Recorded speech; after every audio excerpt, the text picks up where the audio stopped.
ఎనిమిది వారాలు గడుస్తున్న శారదా పీఠంపై చర్యలు ఏవి? పెందుర్తి తహసీల్దార్ను ప్రశ్నించిన తెలుగు శక్తి అధ్యక్షుడు బివి రామ్. అంతకుముందు రాష్ట్ర హోంశాఖ మంత్రి వంగలపూడి అనిత, జిల్లా collector Harindra Prasad, MLA Panchakala, mayor Peela Srinivas కు పరిస్థితి వివరించిన బివి రామ్. నమస్కారాలు. నేడు పెందుర్తి పర్యటనలో రాష్ట్ర హోంశాఖ మంత్రి వంగలపూడి అనిత గారిని, అలాగే పెందుర్తి శాసనసభ్యులు పంచకల రమేష్ బాబు గారిని, అలాగే జిల్లా కలెక్టర్ హరీంద్ర ప్రసాద్ గారిని, అలాగే పెందుర్తి తహసీల్దార్ ఆనంద్ కట్టడం జరిగింది. మేము ఒకటే కోరుతున్నాం, తెలుగు శక్తి గత సంవత్సరం అక్టోబర్లో కలెక్టర్ గారికి ఒక రిపోర్ట్స్ ఇచ్చాం. ఏమనగా శారదా పీఠం భూమి కబ్జా చేశారని చెప్పి ఆరోపణ చేస్తూ ఇచ్చాం. అది నేటి వరకు కూడా ఎటువంటి సమస్య పరిష్కారం కాలేదు. ఆల్రెడీ గతంలో తహసీల్దార్ గారు కూడా భూమి కబ్జా గురైందని చెప్పి ఆయన స్వయంగా స్టేట్మెంట్ ఇచ్చారు. మరి అలాంటప్పుడు ఈ రోజు ఎందుకు మేనిమేషాలు లెక్క పెడుతున్నారని చెప్పింది మేము ప్రభుత్వం సూటిగా ప్రశ్నిస్తున్నాం. ఎందుకంటే దీని వెనక్కి ఎవరిని అడుగుతున్నారు, ఎవరు ఏ టీడీపీ నాయకులు కాపాడుతున్న అడుగుతున్నారు.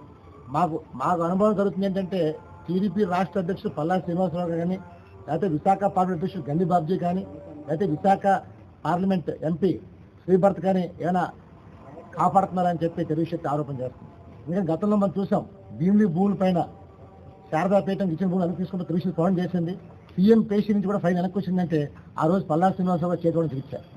మరి ఈరోజు ఒక వైసీపీ అడ్డాగా మారిన శారదా పీఠాన్ని ఎందుకు టీడీపీ నాయకులు అంత ఇంట్రెస్ట్ చూస్తుని అడుగుతున్నారు. ఎందుకంటే ప్రజల కోసం పనిచేయాలి తప్ప వ్యక్తుల కోసం పనిచేయకూడదు. మరి వేళ శారదా పీఠం భూమి 22 సెంట్లు కబ్జా గురైందని చెప్పి సాక్షాత్ ఎంఆర్ఓ తహసీల్దార్ ఆనంద్ కుమార్ గారు గతంలో ప్రకటించారు.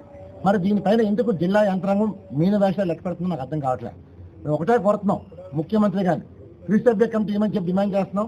డెఫినెట్గా ఎంతటి వారైనా సరే, ఎవరైనా సరే ఇందులో ఉన్న వాళ్ళు అరెస్ట్ చేయడం కోరుతున్నాం ఈరోజు. ఎందుకంటే ఈ రకంగా చేసి అదే ఒక కామన్ మ్యాన్ ఇదే పని చేస్తే ఊరుకుంటూ అడుగుతున్నారు. ఊరుకుంటూ చెప్పండి, నేను పిలిపిస్తాను ప్రజల్ని, అక్కడ నుంచి పిలిపిస్తాను అంటే కామన్ మ్యాన్ విషయంలో వచ్చేసరికి ఒక న్యాయం, ఇతరులకు ఒక న్యాయం అని అడుగుతున్నారు. ఇందాక కలెక్టర్ గారు కూడా అదే చెప్పాను, హోంమంత్రి గారు కూడా కలెక్టర్ గారు చెప్తానని చెప్పి మా హామీ ఇచ్చారు. అందులో పత్రిక రమేష్ బాబు కూడా తప్పకుండా రామ్ చూస్తానని చెప్పి హామీ ఇచ్చారు. డెఫినెట్గా చెప్తున్నాను, తెలుగు శక్తి న్యాయం కోసం పోరాడుతుంది తప్ప వ్యక్తుల కోసం కాదు, ఎవరికి కొమ్ము కాయట్లేదు. ఈరోజు నా రాష్ట్రంలో, నా విశాఖపట్నంలో ఇంత అన్యాయం జరుగుతుంటే ఎందుకు నోరు ఎదట్లని చూసి ప్రశ్నిస్తుంది. దీనిపైన ముఖ్యమంత్రి గారు వెంటనే ఒక కమిటీ అని చెప్పి డిమాండ్ చేస్తున్నాం. ఆ కమిటీలో తెలుగుదేశం పార్టీ పాత్ర ఉంటే మాత్రం ఎంతటి వాళ్ళైనా అరెస్ట్ డిమాండ్ చేస్తున్నాం. అలాగే ఇంకో ముఖ్య విషయం, ఏదైతే శారదా పీఠం భూములు మేము ఏవైతే పోరాటం చేసే ప్రభుత్వానికి తీసుకుందో ఆ భూముల్ని రాష్ట్ర వ్యాప్తంగా ఉన్న గురుకులాలలో 5వ తరగతి ఇంటర్ ప్రవేశాలకు నిర్వహించిన ఎంట్రన్స్ టెస్ట్ ఫలితాలను మంత్రి స్వామి విడుదల చేశారు. ఈ సందర్భంగా మంత్రి మాట్లాడుతూ,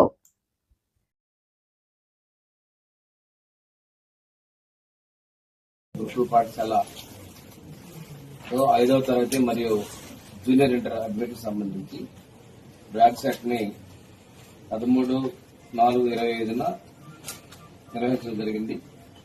దీనికి 5వ తరగతిలో 39,281 మంది అప్లై చేసి 32,823 మంది పరీక్షకు హాజరయ్యారు. అందులో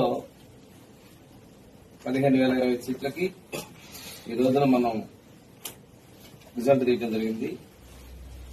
మనకి కాంపిటీషన్ 1:2.18 లెక్కన మనకి కాంపిటీషన్ ఉంది.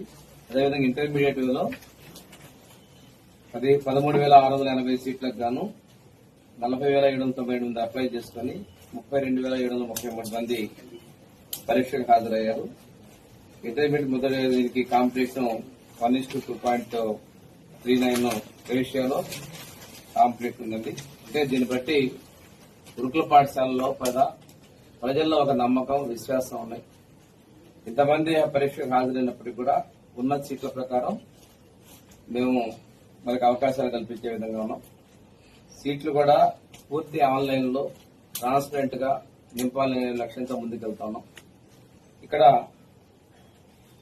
ముఖ్యమంత్రి గారు కూడా భవిష్యత్తులో ఈ సీట్ల సంఖ్యను పెంచాలనేది వారి ఆలోచన, ఇన్స్టిట్యూషన్ సంఖ్య కూడా పెంచాలనేది వారి అభిమతం. ఎందుకంటే కొన్నిసారి ఈ నందిగామ ముప్పాళ్ళ స్కూల్ విజిట్ చేసిన సందర్భంలో వారు చెప్పడం జరిగింది. తొందరలోనే రివ్యూలో కూడా కొన్ని నిర్ణయాలు తీసుకునేటువంటి అవకాశాలు ఉన్నాయి. ఈ సందర్భంగా ఏంటంటే మనం అవకాశాలు వచ్చినటువంటి ప్రతి ఒక్కళ్ళు కూడా తప్పనిసరిగా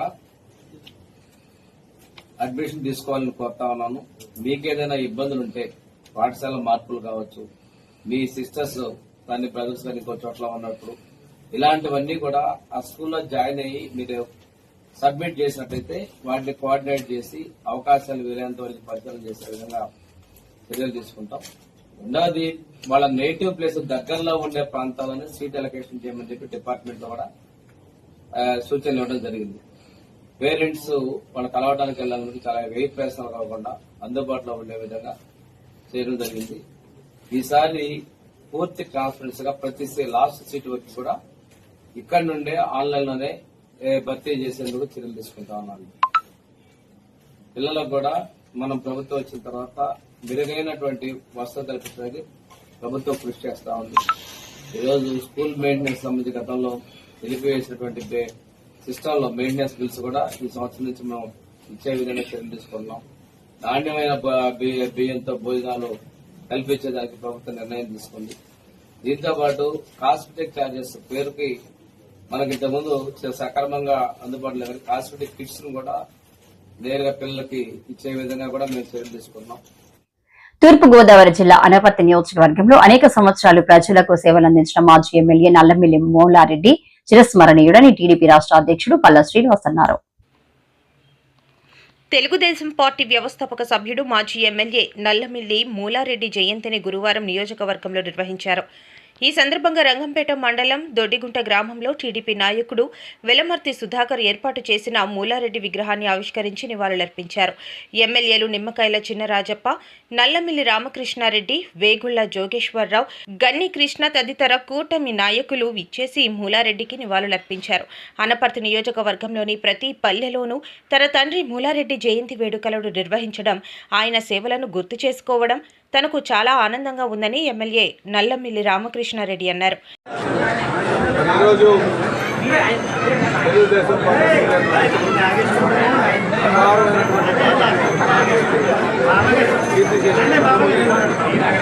మూలారెడ్డి గారు జయంతి సందర్భంగా ఈ దొడ్డుగుంటలో మరి విగ్రహాన్ని ఆవిష్కరించి ఘనంగా కార్యక్రమం చేయడం జరిగింది. ఇందులో పాల్గొన్నటువంటి ప్రతి ఒక్కరికి కూడా నేను ధన్యవాదాలు తెలియజేస్తూ ఈ ప్రాంతంలో మూలారెడ్డి గారి కోసం చెప్తుంటే 2 తరాలు ప్రజా జీవితంలో ఉండి ఈ ప్రాంతానికి అనేక సేవలు అందించినటువంటి వారు ఈరోజు మా మధ్య లేకపోయినప్పటికీ కూడా ఆయన సేవలన్నీ గుర్తించి ఇక్కడ ప్రజలు ఆ విగ్రహం ఏర్పాటు చేయడం చాలా సంతోషదాయకం. నిజంగా ఆ కుటుంబానికి మూలారెడ్డి గారికి ఇవ్వాలని చెప్పేసి గౌరవం అని చెప్పేసి సందర్భంగా తెలియజేస్తూ కార్యక్రమంలో పాల్గొనడం చాలా అలాగే ఈరోజు 2వ తరం ఇక్కడ రాజకీయ చేస్తున్నారు, 3వ తరం కూడా ఇక్కడ ఆదరిస్తారని చెప్పేసి కుటుంబానికి మనస్ఫూర్తిగా ఈ రాజకీయాల్లో ఉండాలని చెప్పి కోరుకుంటే ఈరోజు మా తండ్రి గారు తెలుగుదేశం పార్టీ వ్యవస్థాపక సభ్యులు, సీనియర్ నాయకులు, పూర్వపు శాసనసభ్యులు శ్రీ నల్లమిల్లి మూలారెడ్డి గారి 83వ జయంతిని పురస్కరించుకుని వాళ్ళ ఉదయం నుంచి కూడా నియోజకవర్గంలో పెద్ద ఎత్తున ప్రతి గ్రామంలో ఈ జయంతి వేడుకల్ని కూటమి నేతలు నిర్వహించడం జరిగింది. వారందరికీ హృదయపూర్వక కృతజ్ఞతలు తెలియజేసుకుంటున్నాం. అదేవిధంగా మరి ఈరోజు సాయంత్రం రంగంపేట మండలం దొడ్డుగుంట గ్రామంలో సోదరుడు వెలమర్తి సుధాకర్ ఏర్పాటు చేసిన మూలారెడ్డి గారి విగ్రహాన్ని రాష్ట్ర తెలుగుదేశం పార్టీ అధ్యక్షులు పల్లా శ్రీనివాసరావు గారు, ఇతర పెద్దల కూటమి రాష్ట్ర ప్రభుత్వంతో యాక్సిస్ ఒప్పందం రద్దు చేయాలని సిపిఎం శ్రీకాకుళం జిల్లా కార్యదర్శి డి గోవిందరావు, కార్యదర్శి వర్గ సభ్యులు డి కృష్ణమూర్తి డిమాండ్ చేశారు.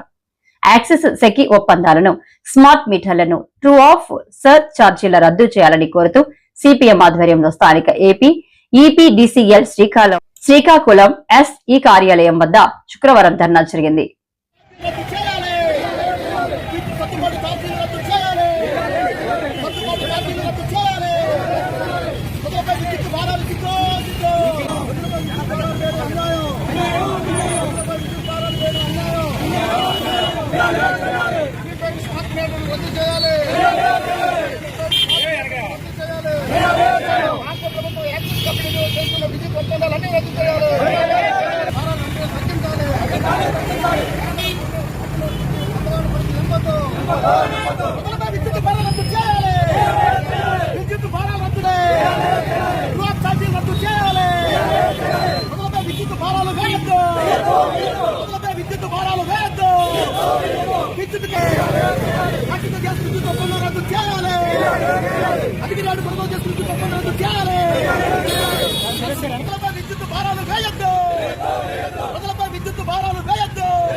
విద్యుత్ ఛార్జీలు ఉపసంహరించుకోవాలని, డ్రాప్ ఛార్జీలు రద్దు చేయాలని, సబ్ ఛార్జీలు రద్దు చేయాలని, స్మార్ట్ మీటర్లు రద్దు చేయాలని, అదేవిధంగా రాష్ట్ర ప్రభుత్వం యాక్సెస్ కంపెనీ కొని 4.60 చొప్పున చేసుకున్న విద్యుత్ ఒప్పందాన్ని రద్దు చేయాలని కోరుతూ ఈరోజు శ్రీకాకుళం EPTCL కార్యాలయం ముందు ఈరోజు ధర్నా నిర్వహించడం జరుగుతుంది. చంద్రబాబు నాయుడు గారు అడుగుతాం, మీరు ఎన్నికలకు ముందు మేము అధికారంలోకి వస్తే విద్యుత్ ఛార్జీలు తగ్గిస్తాము, అంతేకాదు మొత్తం ఇవన్నీ కూడా ఇచ్చేస్తామని చెప్పి మీరు చెప్పినారు. ఈవేళ అధికారంలోకి వచ్చిందట చంద్రబాబు నాయుడు గారు చెప్పిన మాటకి భిన్నంగా అత్యధికంగా విద్యుత్ ఛార్జీలతో ఈవేళ యాక్సెస్ దీంతో ఒప్పందం చేసుకోవడము ఇది నమ్మకం ద్రోహం కాదా అని చెప్పి ఈవేళ చంద్రబాబు నాయుడు గారిని మేము అడుగుతున్నాం. అంతేకాదు ఈరోజు స్మార్ట్ మీటర్లు పెడతారు. స్మార్ట్ మీటర్లు పెట్టడం అయితే ఒక్కొక్కింటికి ఒక్కొక్క గుర్తు బిగించడమే. ఎందుకనంటే ఈ శ్రీకాకుళం జిల్లాలో 7,08,000 స్మార్ట్ మీటర్లు ఉన్నాయి. ఇవన్నీ తీసేసి స్మార్ట్ మీటర్ పెడితే ఒక్కొక్క మీటర్కి 13,000 రూపాయలు చొప్పున మనం కడితే సంవత్సరానికి 920 కోట్ల రూపాయలు ఈ స్మార్ట్ మీటర్ ద్వారా ఈవేళ ఆదాని కంపెనీ మనం చెల్లించవలసి వస్తుంది. అందుకోసం ఇట్లాంటివి రద్దు చేయాలని చెప్పి CPM పార్టీకి క్రీడాభివృద్ధికి రాష్ట్ర క్రీడా ప్రాధికార సంస్థ విశేష కృషి చేస్తుందని సంస్థ చైర్మన్ రవినాయుడు వెల్లడించారు.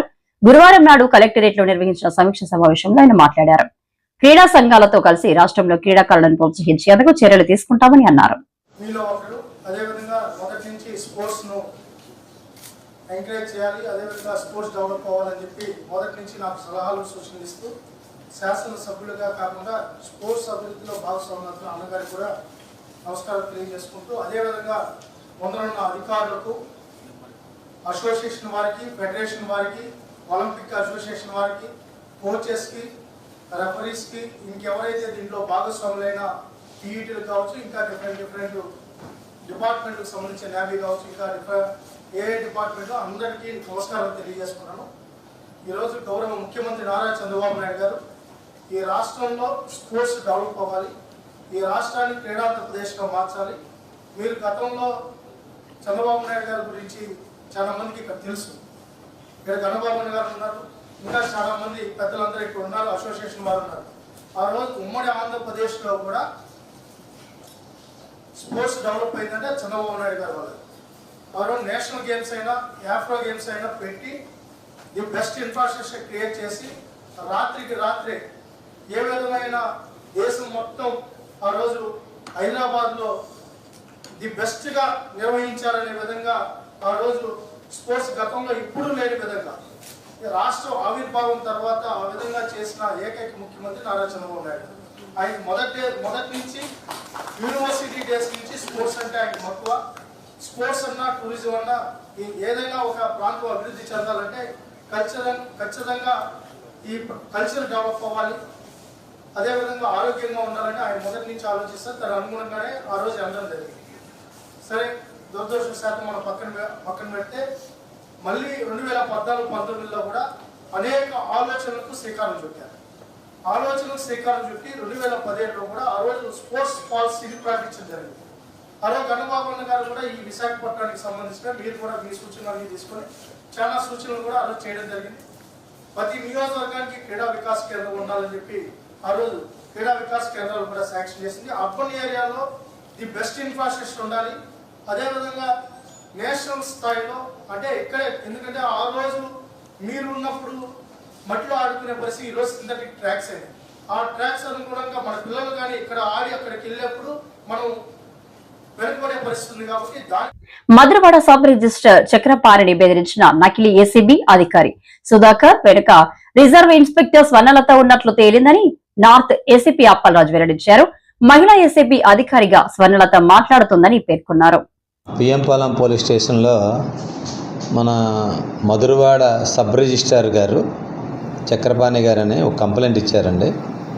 ఏంటంటే వారు రిజిస్టర్ ఆఫీస్కి 6వ తారీఖున బలగ సుధాకర్ అనే ఒక పర్సన్ వెళ్ళి ఆయన ఏసీబీ ఇన్స్పెక్టర్ అని చెప్పి వాళ్ళతో మాట్లాడుతూ బెదిరిస్తూ మీ మీద చాలా కంప్లైంట్లు వచ్చి ఉన్నాయండి, దాని మీద మేము యాక్షన్ చేపట్టాలి, మీ మీద అందరి మీద యాక్షన్ తీసుకోవాలి, మీ ఆఫీస్ నుంచి మాకు కంప్లైంట్లు ఉన్నాయి అని చెప్పి థ్రెట్ చేస్తూ వాళ్ళని భయభ్రాంతులకు చేశాడు. చేసి మళ్ళీ వస్తాం, మీ మీద యాక్షన్ తీసుకోవాల్సి ఉన్నదని 6వ తారీఖున ఆ విధంగా థ్రెట్లో పెట్టి వెళ్ళిపోయారు. దాని మీద ఆ సబ్ రిజిస్ట్రార్ గారు వారి సిబ్బందికి చిన్న డౌట్ వచ్చింది. డౌట్ వచ్చిన తర్వాత వాళ్ళు కొంత ఎంక్వైరీ కూడా చేసుకున్నారంట. చేసుకున్న తర్వాత ఆయన మీద డౌట్ ఉన్నది. డౌట్ ఉన్న తర్వాత మరుసటి రోజు కూడా అగైన్ దిస్ పర్సన్, ఈ బలగ సుధాకర్ అనే అతను మళ్ళీ సబ్ రిజిస్ట్రార్ గారి దగ్గరికి వెళ్ళి ఆఫీస్కి వెళ్ళి మళ్ళీ సేమ్ బెదిరించి మీ మీద కంప్లైంట్లు ఉన్నాయి, మీ మీద యాక్షన్ కూడా ఇమీడియట్గా తీసుకుంటున్నాం అని చెప్పి చాలా థ్రెట్ చేశారు. థ్రెట్ చేసిన తర్వాత మీరు అర్జెంటుగా ఒక 5 లక్షల రూపాయలు ఇవ్వాలి, 5 lakhs ఇస్తే మీ మీద యాక్షన్ ఆపుతాం, మా ఆఫీసర్ గారు కూడా చెప్పారు, కావాలంటే మాట్లాడండి అని చెప్పి ఫోన్లోనూ కాంటాక్ట్ చేశారు, స్పీకర్ పెట్టారు. అంతనుంచి ఒక మహిళా వాయిస్ ఆఫీసర్ అని చెప్పి, మా ఇన్స్పెక్టర్ ఉన్నారు కదా, ఆయన చెప్పినట్టు చేయండి, లేదంటే మీకు ఇబ్బందులు తప్పవు, చాలా ప్రాబ్లం ఫేస్ చేస్తారు, మేము చాలా కంప్లైంట్ వచ్చాయని చెప్పి ఆ మహిళా అధికారి కూడా వాళ్ళతో ఫోన్లో మాట్లాడేటప్పటికి వాళ్ళకు బెదిరించారనమాట. దీని మీద వాళ్ళకి ముందు రోజు చెప్పిన దాని మీద వాళ్ళు చిన్న ఎంక్వైరీ చేసుకున్నారు, అనుమానం ఉన్నది కాబట్టి వెంటనే వాళ్ళు మన పిఎంపాలెం పోలీస్ స్టేషన్కి తెలియజేయడం జరిగింది. దాని మీద మన పిఎంపాలెం పోలీసు వారు, సిఐ గారు, బాలకృష్ణ గారు, వారి సిబ్బంది కొంతమందిని మఫ్టీలో పెట్టి అక్కడ పంపించడం, ఆయన అదుపులో తీసుకోవడం జరిగింది. ఈ బలగ సుధాకర్ అనే అతన్ని ఆయన అదుపులో తీసుకున్న తర్వాత అది ఎంక్వైరీ చేస్తే ఆ ఫోన్ నెంబర్లు అయితే తీస్తే ఆ ఫోన్ నెంబర్లన్నీ కూడా మాకు పెందుర్తి నియోజకవర్గం పెందుర్తి పిఎం గవర్నమెంట్ హై స్కూల్లో ఆంధ్రప్రదేశ్ రాష్ట్ర నైపుణ్య అభివృద్ధి సంస్థ ఆధ్వర్యంలో మెగా జాబ్ మేళా ముఖ్య అతిథిగా హాజరైన హోంమంత్రి వంగలపూడి అనిత మాట్లాడుతూ,